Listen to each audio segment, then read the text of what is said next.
আমরা ব্যারিকেড ভেঙে গুঁড়িয়ে দিয়েছিলাম আমতা থানার পুলিশের, সেই তার কেস আমাদের শেখ ইমতিয়াজ শেখ সাবির আমাদের সভাপতি সহ হাওড়া জেলার আরও অনেক সহযোদ্ধাদের বিরুদ্ধে মিথ্যা কেস রয়েছে। এমনকি আনিসের দাদার প্রতিও মিথ্যা কেস এখনও পর্যন্ত চলছে। আমরা এরপরে আমাদের দক্ষিণ চব্বিশ পরগনার কয়েকজন সহযোদ্ধাকে মঞ্চে ডেকে নেব, তাদেরকে বরণ করে নেব। ভাঙড় থেকে রেজাউল, আলিনুর এবং রাহুলদা মঞ্চে আসবে। রেজাউল, আলিনুর এবং রাহুলদা মঞ্চে আসবে। আলাউদ্দিন মোল্লা,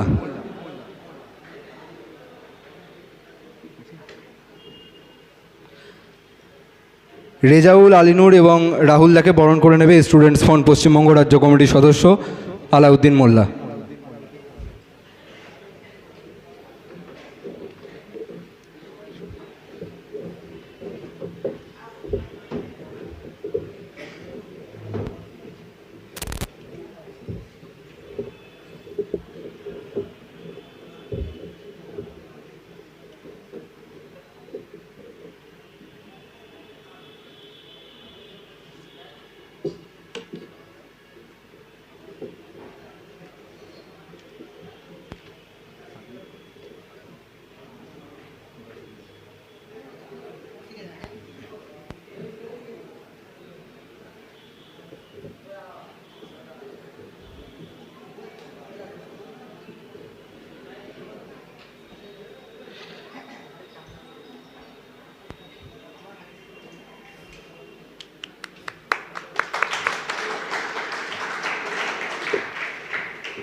আমাদের একদম উত্তরবঙ্গ থেকে শুরু করে আর দক্ষিণবঙ্গ পর্যন্ত সমস্ত জায়গা থেকে যে সমস্ত সহযোদ্ধারা উপস্থিত রয়েছেন, প্রত্যেককে হয়তো আমরা মঞ্চে আমন্ত্রণ জানাতে পারছি না, কিন্তু এই মঞ্চটা প্রত্যেকেরই, আপনাদেরই মঞ্চ। আমাদের একক সম্পত্তি নয় এই মঞ্চ, আপনাদের প্রত্যেকের মঞ্চ।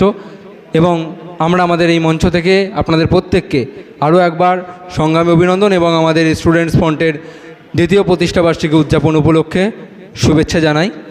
এরপরে আপনাদের সামনে বক্তব্য রাখবেন স্টুডেন্টস ফ্রন্ট পশ্চিমবঙ্গ রাজ্য কমিটির সহ সম্পাদক শেখ সাবির।